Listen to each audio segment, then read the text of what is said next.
Welcome back, my friends. I'm so happy you are with us here at the Hippie Moms Podcast, and we have such an incredible guest today, Dr. Tom O'Brien. Welcome, Dr. Tom O'Brien. I'm so happy you're here. Thank you so much. Thank you. You know, you're the first person ever in an interview to take a moment to set the tone before we hit record, and thank you for doing that. That just brings it all in perspective of what we're trying to do here. Is to give mothers and fathers the guidance and information so they can implement a direction of life that enhances the quality of their children's lives. And that's absolutely right on the money. Yes. You know, I believe that the only way we're going to save this planet, because there's so many things going in the wrong direction, but they're very threatening right now. I think the only way we're going to save the planet is to raise a generation of children that think outside the box. You know, Einstein is attributed with the quote, "To solve the problems of today, cannot solve the problems of today at the level of thinking that created the problem." You have to up your game, right? And we as adults are not going to up society's game. We're just not going to do it. We say, yeah, we don't want pollution, but we drive an SUV. Yeah. Really? Yeah. Really? You know, but, you know, it's a choice. I mean, I drive an SUV, but that's because we live in the jungle and it's a necessary tool for travel here. We live in Costa Rica and actually in the jungle. But I use that as an example that we have ways of thinking and the things that we do that we're not going to change. So we need a generation of children that think outside the box. Yeah. They think completely differently. In order to do that, they have to have brains that are working at full potential. And what moms don't know, and let's just start, if I may, please, with this. Take it away.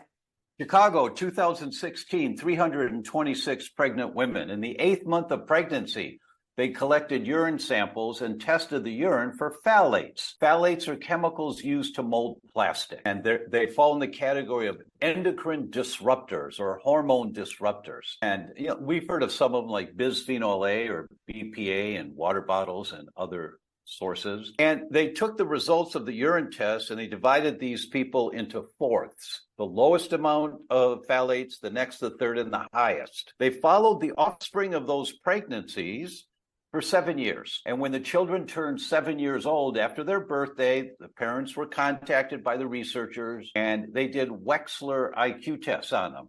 And that's the official IQ test. There's not much in medicine that's all or every. This was every child whose mother was in the highest category of phthalates in urine in pregnancy, compared to the children whose mothers were in the lowest category of phthalates in urine in pregnancy. Every child in the highest category, their IQ was 7 points lower, 6.7 to 7.4 points lower. That doesn't mean anything to anyone until you understand a 1 point difference in IQ is noticeable. A 7 point difference is the difference between a child working really hard, getting straight A's in school, and a child working really hard, getting straight C's in school, really working at it. But this child doesn't have a chance in hell of ever excelling because their brain never developed properly in utero. Just go to Google and type in phthalates and neurogenesis, brain cell growth. And here come the studies. The higher the phthalates, the more inhibition of nerve cell regeneration. So, well, okay, so what does that mean? Nail polish.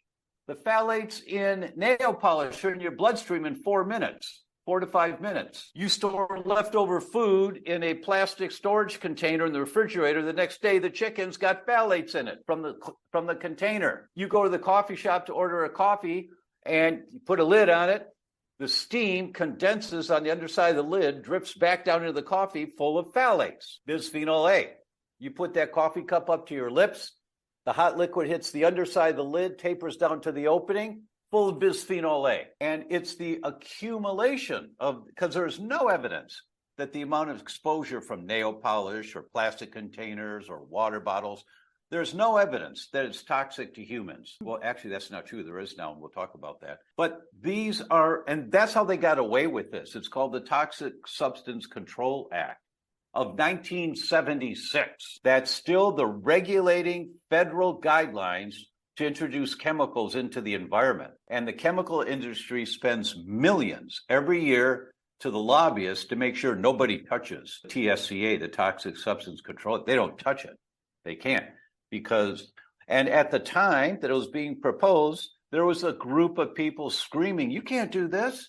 That's not right. These things accumulate in the body." There's no evidence they accumulate. It was 1976, and there wasn't as much. But they passed it. The senators were paid off so that you have to prove the exposure to the amount of chemical that you're exposed to in a 24-hour period is toxic to humans, and they're not. These chemicals are not. The chemicals in your shampoo, the chemicals in your makeup, they're not toxic to humans at those levels of exposure. But the stuff accumulates. So give me a 5-year-old girl who paints her 10 little fingers and 10 little toes once a week for 25 years. Now she's 28, 30 years old, wants to get pregnant, gets married, gets pregnant, hopefully has a healthy pregnancy and a good delivery, safe delivery. But baby's brain doesn't develop properly if mom was really high in phthalates, accumulated over the 25 years. That's what people have to learn, is that kind of thing. That's why I'm so excited to talk to you, because I don't know how to reach your generation. I'm an old guy. And so my languaging is not what relates to young people. But I've just got to say, wake up to this. You have to learn about these exposures that you and your family are getting every single day and learn how to minimize those exposures. You can't change the chemtrails that are flying over your house. You can't change that in the short term. Hopefully we can in the long term. But you can certainly change what the air quality is inside your house, where your family spends most of its time. NASA did the studies on houseplants because the astronauts were going loopy in space. They don't talk about that to the news media. But hello, Houston, this is the shuttle, blah, blah, blah, blah, blah, blah, blah. Hello, shuttle, this is Houston. Can you repeat that, please? Blah, blah, blah, blah, blah, blah, blah. And the engineers would just look at each other like, wow, that just doesn't make sense. And what they found was the air inside the space shuttles, because they're all plastic in there. And the air was so bad. So NASA financed the studies on producing clean air. How do you produce clean air? And you produce clean air by houseplants. 2 10-inch houseplants, 6-inch houseplants in a 10 by 10 room absorb 74% of toxins in the air within 24 hours. And they generate more oxygen into the air. So you have 10 rooms in your house. You go buy 20 houseplants and you put them in your kid's bedroom. You put them in every room of the house. And if you can afford it, you get an air filtration system. If you can afford it, you get a whole house unit. If you can't, you get a room unit and you move it from room to room. When your kids are asleep at night, the air filtration system goes in their bedroom, right? So their brains can develop properly. You have to learn these little things to do. Yes. Or you go to my website, thedr.com/plant, and you download the handout from NASA on the houseplants. And which ones do you get? I say, oh, I've seen those before. Those are not expensive. Like mother-in-law's tongue absorbs the phthalates in the air. And there's so much of that kind of information that we need to become aware of. You need to be detectives. I'm referred to sometimes as a Sherlock Holmes when people can't get well. It's because I investigate. Where is it coming from? Where is the inflammation coming from? So every mother needs to be their own Sherlock Holmes for their family. How do I reduce the triggers of inflammation that my family is being exposed to? It sounds so simple. And as moms, we know, a lot of our mothers are on this journey, and we wake up to the realization that the food we're feeding our children and ourselves, the products we're using on our bodies and our children's bodies, and its cleaning products are deadly in a sense. Oh my gosh. Here, this study came out 3 weeks ago, just came out. They've developed new technology to identify nanoplastics, not microplastics, but nanoplastics. They're shocked. They looked at the 3 largest distributors of bottled water. They didn't say the names, but they said the 3 largest, consensus, these are the 3 largest. And a liter of water has on average 240,000 nanoparticles of plastic in a liter of bottled water. What does that mean? It means you need to get water filtration system in your house. Oh, number one. Yeah. And if you can't afford a whole house unit, you get a under the sink unit in the kitchen with a separate little faucet. Well, what about brushing your teeth? Yeah, that's a problem because the bathroom water is not going to go through that filter. So you have to figure out what to do. Maybe the kids, you get a little step stool for the kids and they come into the kitchen at night to brush their teeth at the kitchen sink. You figure it out. But you have to learn these things. And if you can't afford an under the counter unit, you get a countertop unit that you pour the tap water in and it goes through some filtration. It's going to help. It won't be as thorough, but it's going to help. But so you do what you can, but you have to learn what the options are. Yeah. And what I'm really hearing from you, you started with the air that we breathe, the water that we drink, the things that are the most important things for our body to thrive. That's where we need to begin. Oh my gosh. Here's another study that was just a jaw dropper. It was in the Journal of the American Medical Association and it's from Harvard in 2019. And the editors of the journal said, this is an elegant study using sophisticated biomarkers to prove their point. Now, the editors of the Journal of the American Medical Association don't say that very often. They don't give a stamp of approval like that to a study. Just being published in that journal is a feather in your cap and your resume. But they actually gave, the stamp of approval to this one. And they looked at couples at assisted fertility centers. And a lot of your listeners have gone through that experience.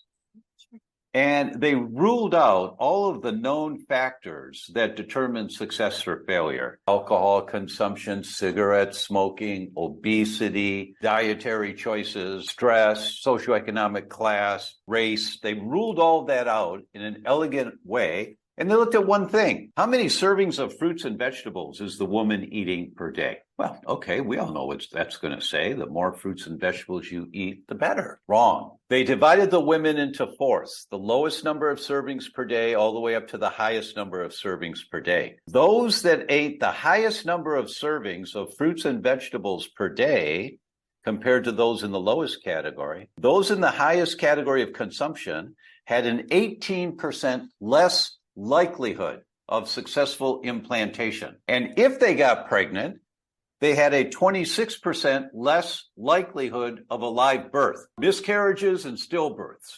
Wait, what? The more fruits and vegetables you eat, the worse the outcome? Yes. And the editors of the journal said this is an elegant study using sophisticated You can't argue this study, but it makes no sense until you look at one word that they use to describe the fruits and vegetables, conventional.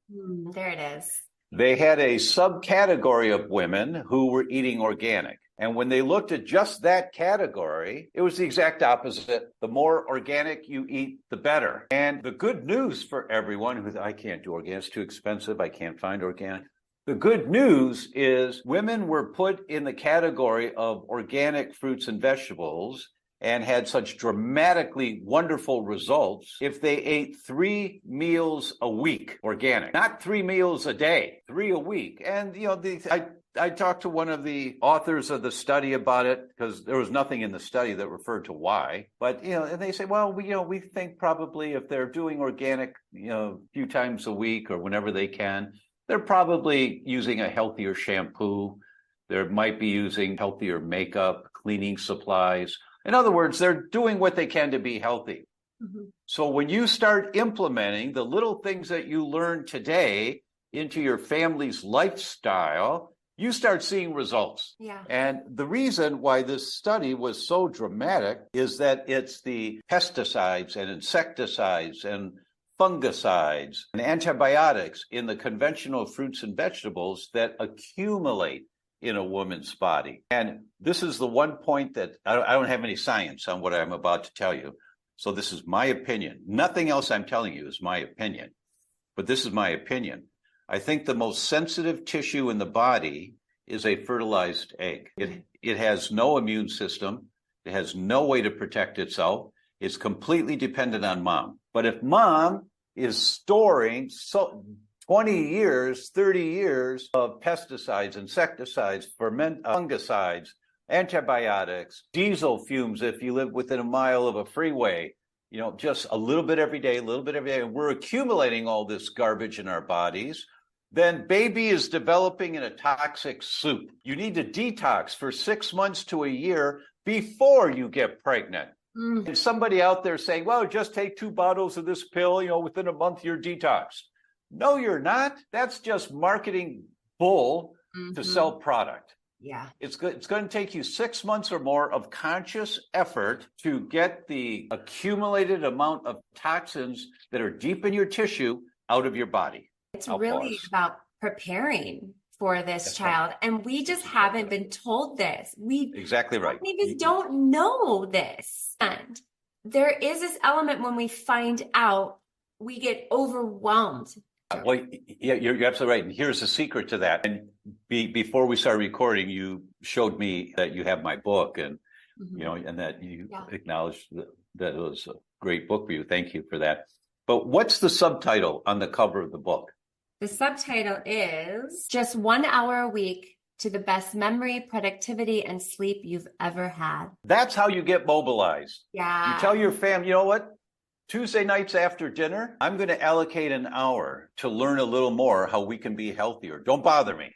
Yeah. Or Saturday afternoons, or whenever it is. But every week, there's 1 hour consistently every week. And you're just going to learn, okay, where do I get organic nail polish? And I give you some URLs in that book, or you just look up online for organic nail polishes and you order some, you try them. Or, okay, where do I get glass storage containers? Yeah. And I give you 3 URLs, Miles Kimball, Amazon, and whatever the third one was, I don't remember. And you say, oh, those are okay. Oh, I like those. Yeah. And you order 3 round ones and 2 square ones and 1 for the pie. You pay with your credit card, hit send, you're done. It took an hour. Yeah. But you're done for the week, and never will you poison your family again unknowingly by storing leftovers in plastic containers. Give the plastic containers to your husband to store nails in the garage. Yeah, that's what they're good for, right? But then next week you go after makeup. Then next week you go after air filtration systems. Then next week you go after water filters. So it's not overwhelming. You give yourself patience and time, and unfortunately your generation is worse than any I've ever seen. You want it now. Yeah. I want it now. I want it all fixed now. Tell me what pill to take so I can be healthier and have a baby. There is no pill. There is no pill. It's lifestyle that's put you where you've had 2 miscarriages. It's lifestyle. Well, and Dr. Brian, this is what's so beautiful about this community is like, we get it. We get it. We want to be consistent and sincere in our efforts to create a safe, nourishing home for our family. Yes, marvelous, marvelous. That's why the secret to success is 1 hour a week. Yeah, it's so be simple. Be kind. Yeah, don't make it stressful. Yeah. 1 hour a week. We can do that. We really can. And I really love how you brought up the big things, right? Air, water, food, and then our healthcare, our hygiene stuff. And you are creating a huge event called the inflammation equation, right? I want to talk about that and have enough time to really move into that so we can really get our listeners on board to be a part of this event. Yeah, thank you. For years, I've been seeing that our doctors are missing the boat on this. Oh, yeah. The Center for Disease Control tells us that 14 of the top 15 causes of death in the world are chronic inflammatory diseases. It's always inflammation. It doesn't matter what it is, except for unintentional injuries. That's the only thing of the top 15 causes of death that's not inflammatory in nature. Everything else, diabetes, cognitive decline, Alzheimer's, cardiovascular disease, cancers, inflammatory bowel disease, and irritable bowel disease. Autoimmune diseases, they're always inflammatory. That's the fire that's causing the tissue damage. You pull at a chain, the chain always breaks at the weakest link. Always. It's going to be at one end, the middle, the other end. Your heart, your brain, your liver, your reproductive system. It just depends on where your weak link is. That's determined by your genetics, which you can't do anything about, and your antecedents, which is how you live your life. You eat tuna fish twice a week, you likely have mercury toxicity because the tuna, most of the tuna in the world has high levels of mercury. Now, here's a pearl for everyone. There's one canned tuna fish that does not. It's called Ventresca with a V. Ventresca. They can't say no mercury because there's some atomic levels of mercury there, but it's just the best. My son gets one can a week. Why? And my son's a 3-year-old. Why does he get one can a week? Because one can of Ventresca has 7,000 milligrams of omega-3s. 7,000. So much for your brain, more than enough for your child's brain to have the raw material to make really good brain cells. Why is that important? Now, I'm going to date myself, but this is for mothers, so I know how important this is to understand. When I was a kid, you go to the doctor, you go in the bathroom, you urinate into the cup, you put the cup on the shelf there, and this thing turns around, goes through the wall to the other room. That's where the nurse is and the lab to run some tests on it. That's called a lazy Susan. And that is also in Chinese restaurants at the big tables, there's a lazy Susan. So the servings sit in the center, and then you spin this thing so everyone can serve themselves from it. Your brain cells communicate by lazy Susans. That a brain cell makes some chemicals. Those chemicals go through the lazy Susan into the next brain cell. And they're a little bit more added to it, goes through the lazy Susan to the next brain cell. The lazy Susans, your membranes on the outside of your cells, is made up of good fat. 40% is good fat. That's DHA, one of the fish oil fats. But when you don't get enough of the omega-3s, the good fats, and your kids eating French fries, which are really bad fats, your brain cells get made up of bad fats. Okay, what does that mean? It means the lazy Susans get rusty and the brain cells can't communicate with each other very well. Well, what does that mean? It means brain fog, lack of concentration, lack of cognitive function, reasoning. And the Journal of the American Medical Association published a study for kids diagnosed with attention deficit, and they were being treated for attention deficit. Every child, when they were given the omega fats, within 6 months, had scored much better in school. Teachers' reports were greatly improved. Some of them were off their medications because their brain cells are working better. Because we have a new body, completely new body every couple of years. Brain cells regenerate just like everything else. So when you put the raw material in the bloodstream, that is what the body really wants, then the body will use those good fats to make the new brain cells. And the new brain cells communicate better. That means you start thinking more clearly. You can rationalize clearer. You can make decisions. You can temper volatile emotions. And it was a surprising study. And it was back in the 1990s they published that one. Wow. So that's all about inflammation. I got off on a little tangent, but relevant to our topic here. So the inflammation equation is that it's always inflammation, without exception. It's all, well, no, my son has depression and they put him on antidepressants. Just Google depression and inflammation. Here come the studies. And you go, oh my God. So this thing about inflammation, that was here first. Yes, and it pulls on the chain, and depending on where your genetic weak link and antecedent says is the weak link for you, that's where you get symptoms when the damage has accumulated enough. So what do you want to do? Well, the first thing you want to do is stop pulling on the chain so hard, right? Yes. And to do that, you have to learn, do I have inflammation right now? And where is it coming from? Is it gasoline or kerosene? Is it charcoal, lighter fluid, or turpentine? Is it mold or gluten, right? Is it magnesium deficiency or B vitamin deficiency? Where is it coming from? But the marker that you use is inflammation. And so, and doctors don't think like this. They think about treating the broken link. Yes. And great. Okay. So that's really important, to get symptom relief, but you're still pulling on the chain if lifestyle stays the same. So I've traveled the world for the last 8 months now. And I've interviewed over 60 doctors, world leaders, researchers, publishing the studies that just drop your jaw and you go, oh my God, I didn't know that, right? And I've interviewed them and I said, wait, doc, when you say that, do you mean this? And they say, well, yeah. Well, do you hear that, people? What that means is ... And we put it together and we're going to air it for free for everyone. It'll be a 7 to 9 day event, 1 hour a day. And it's called the inflammation equation.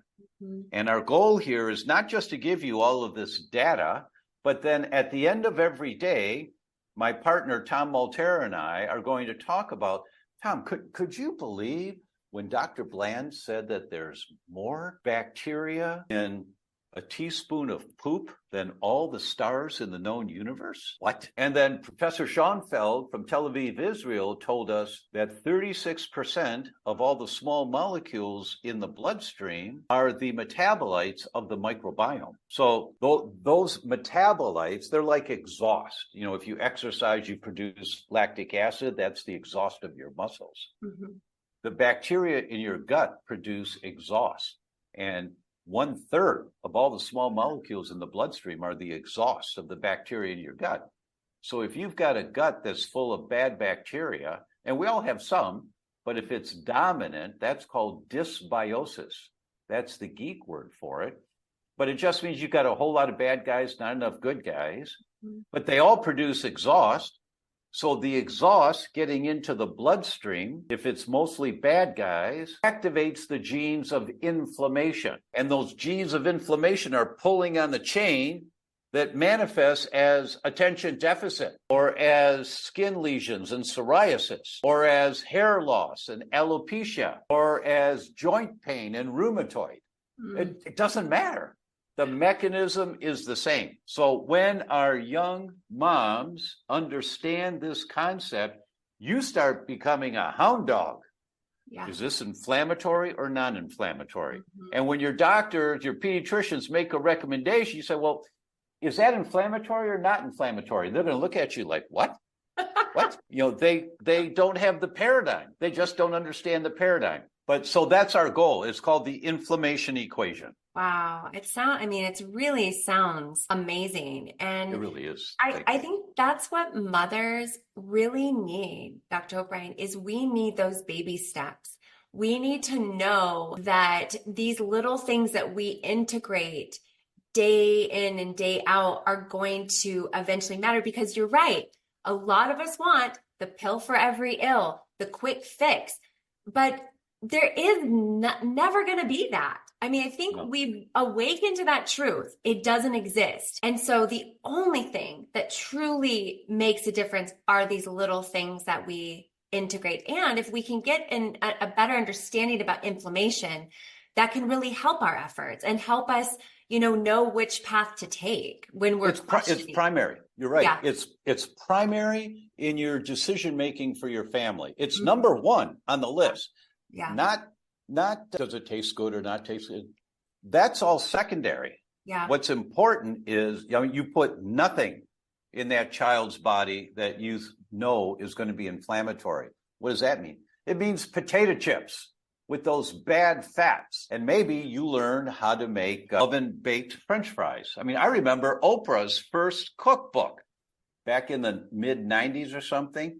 And there was the recipe. You cut up the potatoes into French fry shapes and you put them on a baking sheet, and then you brush them with olive oil and a little bit of salt on there, sea salt, and you bake them. And I thought, what's that going to taste like? I said, wow, these are really good. Yeah. So it's not that you can't have French fries. You can't have French fries that are boiled in that bad fat that causes so much inflammation in your body. That's the difference. Yeah. And here's, I think another thing is if we're already kind of in the lifestyle where we're eating the potato chips and we're eating the French fries, to just switch right away, it can be challenging. So like you said, it's what can we start? Yep. Right. 1 hour a week, 1 hour. This week I want to learn. All right. My son really likes French fries. Okay. So what am I going to do? Oh, here's a recipe for oven baked French fries. Yeah. I'll try it and hopefully he'll like it, and you'll see. And if he doesn't, he might not, then you find another recipe. But you only do one thing a week so that you don't get so overwhelmed and immobilized by it. And it does make a difference. Oh, That's the thing. It really does make a difference, because sometimes these things we can be like, well, that I don't know if it's really moving the needle. So, but you have to like continue on the path. You can't just stop. Right. Yeah. Every time I sign a book, I was just speaking at an event and there was a book signing afterwards. I always sign the same way. I ask the person their name and I write their name down. And then I say, base hits win the ball game. Tom O'Brien. It's always the base hits you do for your family that in the long run win the ball game. Yes, it's so true. It's so true. So how can mothers know more? We have the inflammation equation. We have your book, which I highly recommend. You Can Fix Your Brain. It's so good. I was telling Dr. O'Brien earlier, my friends, that the way that you explain inflammation and the chain reactions in the body is just brilliant. And for me, it really helped my mind say, this is why we're getting our gut in order. This is why we're going to be doing these things, because it really matters. But if you don't have the knowledge and information, sometimes that's the fuel to our fire sometimes, is really understanding why we're doing this. Yes, exactly right. So the books are there, and of course the docuseries will be great. We did a docuseries a couple of years ago called The Autoimmune Fix. No, that's the name of the book. The docuseries was Betrayal, the Autoimmune Disease Solution They're Not Telling You. And it's at our website. You'll see it there under education. And that's free also. And we've had almost 2 million people that have watched that now. And we still, 8 years later, we still get thank you letters, not quite daily anymore, but close to that, of people saying, you changed my daughter's life. She had rheumatoid arthritis on steroids for years, stunted growth, lots of problems when her cycles began, at 12 or whenever it was. And we read your book and we applied those principles, and she was off all medication within 3 months. Thank you so much. Those kinds of testimonials keep coming in, which fuel me to want to do more, to keep carrying this message out. So if you go to our website, thedr.com, just thedoctor.com, just don't spell the word doctor out. There's lots of information there. It's all free, so you can watch Betrayal. I also did the Gluten Summit. If you wonder about gluten, you can listen to 29 of the world experts talking about cardiologists, endocrinologists, psychiatrists, talking about something. And Professor Schoenfeld, the godfather of autoimmunity from Israel, this guy is so respected. 26 of the PhDs in immunology who received their PhD from him, there are many, many more, but 26 chair departments of immunology in medical schools and hospitals around the world. They're his students. This is the godfather. And he just published a paper in March of last year. So benefits of gluten-free diet. Let me just check that to be sure, because I don't want to give you the wrong name here, because I haven't looked at it in quite a while. But let me just see what the title is here, because I was just looking at it this morning. So, gluten-free diet can ameliorate the symptoms of non-celiac autoimmune diseases. So gluten-free diet can ameliorate the symptoms of non-celiac autoimmune disease. Well, what does that mean? He looked at studies going from 1960 all the way up to 2020, and they reviewed all the studies on this topic. And he said that 64.7% of the people with autoimmune diseases get better on a gluten-free diet. And this was confirmed in 79.5% of the studies. Wow. It's like, what? So the godfather of autoimmunity says, listen, most of the time, you're going to get better with your autoimmune disease if you go gluten-free. And there were 28 autoimmune diseases they looked at. Now, the one that gets better most often is Hashimoto's thyroid disease, which so many women have. So many. It was 87% of Hashimoto's patients get better on a gluten-free diet. Next was psoriasis. 65% of psoriasis patients get better on a gluten-free diet. Then inflammatory bowel disease, I think it was 54%. I think that was right. Get better on a gluten-free diet. So it's not all the time, every time, but it certainly is worth pursuing to check it out and see. right? So because wheat is a very common gasoline on the fire, very, very common for people as a predominant source of inflammation in their body. So you stop throwing gasoline on the fire and the inflammation calms down and your symptoms calm down. So that's the concept. That's the concept. Yeah. I mean, it makes so much sense. And now it's about putting that information and what we've learned into practice. And I really feel that as we kind of continue to support each other and we get incredible guests like yourself to come and inspire us, it's just about one step. Like you said, 1 hour a week. And I can't say that enough because that's how I feel. My journey's been 12 years. And from where I started to now, and my whole life has changed, my mental health, my physical health. And it's because I'm consistent. Yes. Baby steps, base hits, win the ball game. Yes.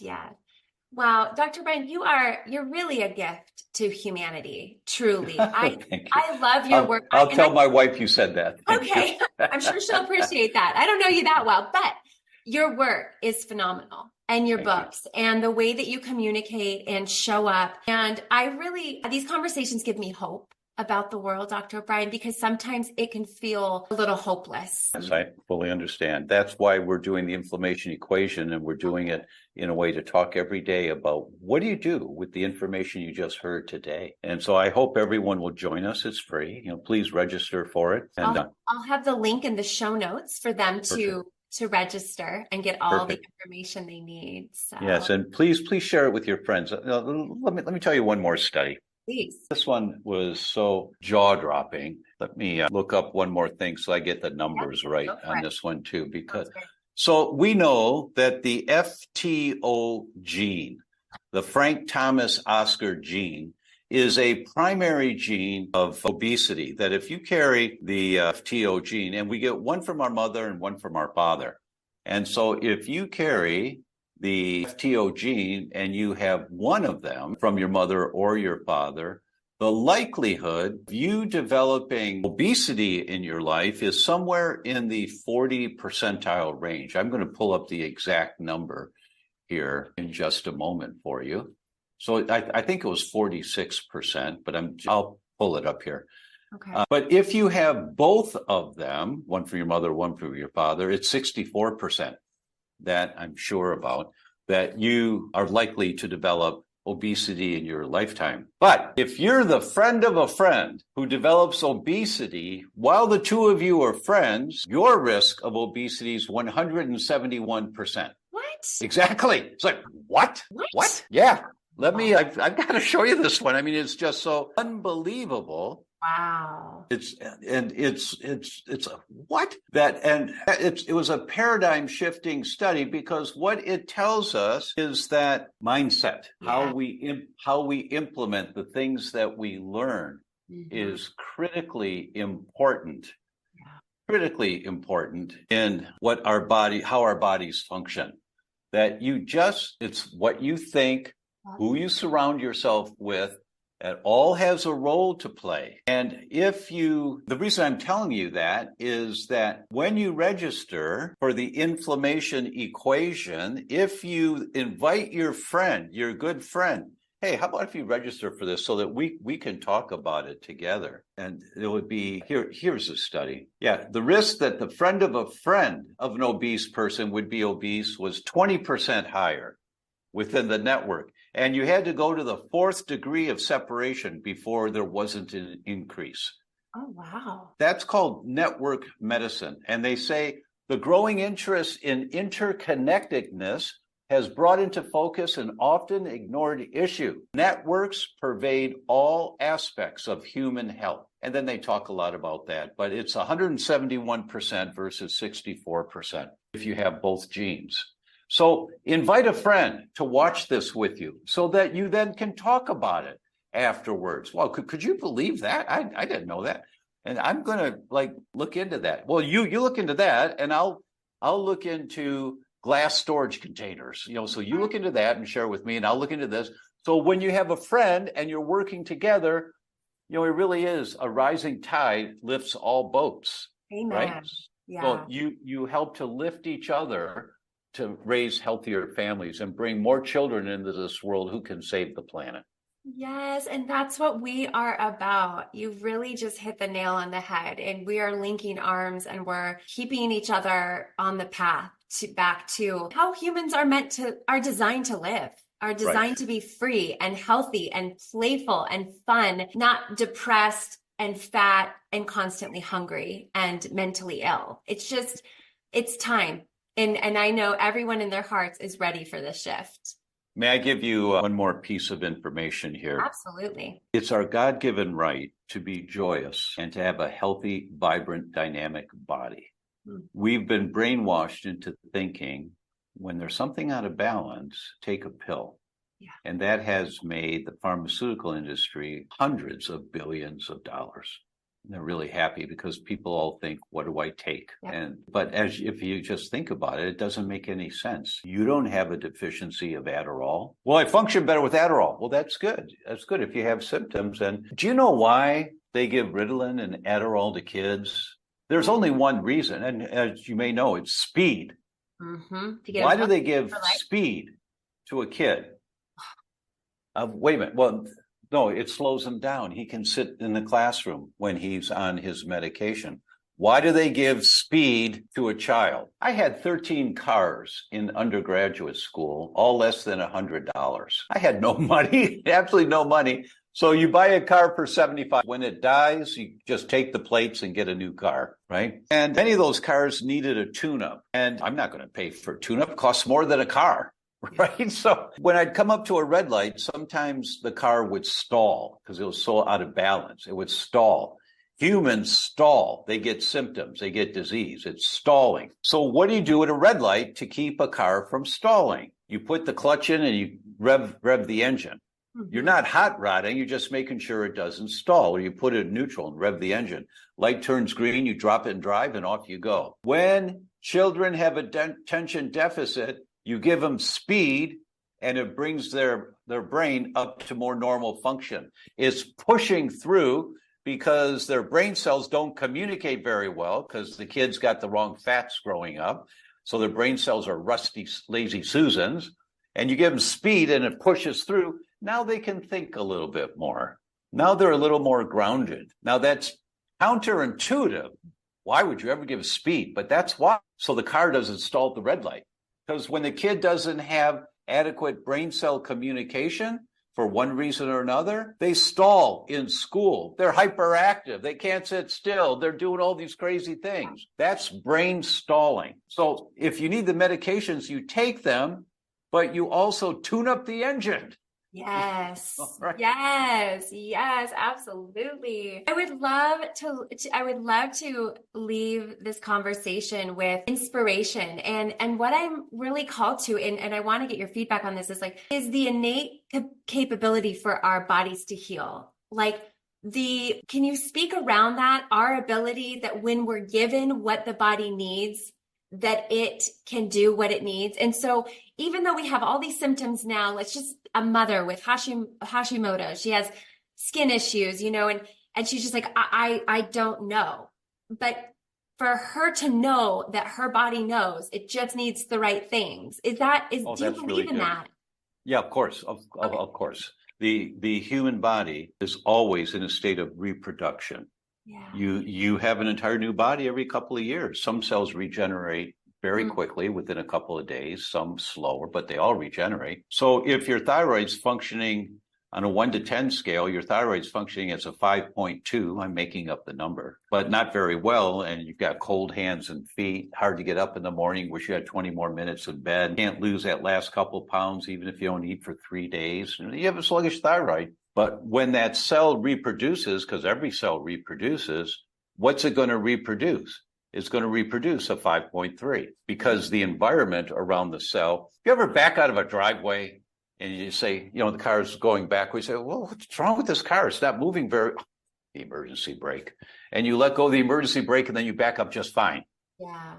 Your body is loaded with emergency brakes because your blueprint is to be a 10, that every cell, your blueprint is to reproduce as a 10, most all the time. There's some rare exceptions, but most all the time. Well, how come I'm reproducing as a 5.3, in this example?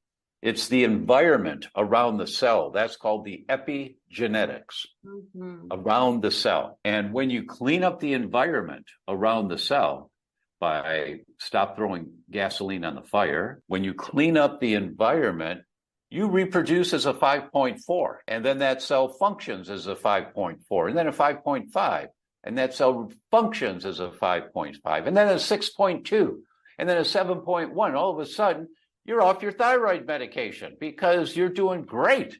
You feel good. You've put the disease in remission. And this is the bottom line message. You can arrest and reverse the development of autoimmune diseases and any chronic disease. And the technology is very clear, and everything I'm telling you is pure science. And when you hear it in everyday language, which we're pretty good at doing, when you hear it in everyday language and it makes sense to you, and then we can show you, empower you to take these baby steps, do this, this, and this, and then do this, this, and this, and be patient, be kind with yourself. 6 months from now, you go to church and you haven't been there for a while, you haven't seen this old friend. What happened to you? Holy cow, you look great. Your skin looks great. What makeup are you? Well, I don't use makeup anymore. What? You look great. And you say, well, I was a 5.3, but now I'm probably about a 7.8 or a 7.9. And they think you're nuts. They can't understand what you're saying. Right? That's how it works. That's a beautiful way of looking at it, and just getting our minds wrapped around that these baby steps will slowly increase our vitality, our radiance, and truly start to build our body in the divine blueprint that we're meant to be. Yeah. Amen to that. Yeah. Wow. I am just in so much gratitude for you being with us and bringing your message. And I can't wait for this docu-series. I'm really excited about it.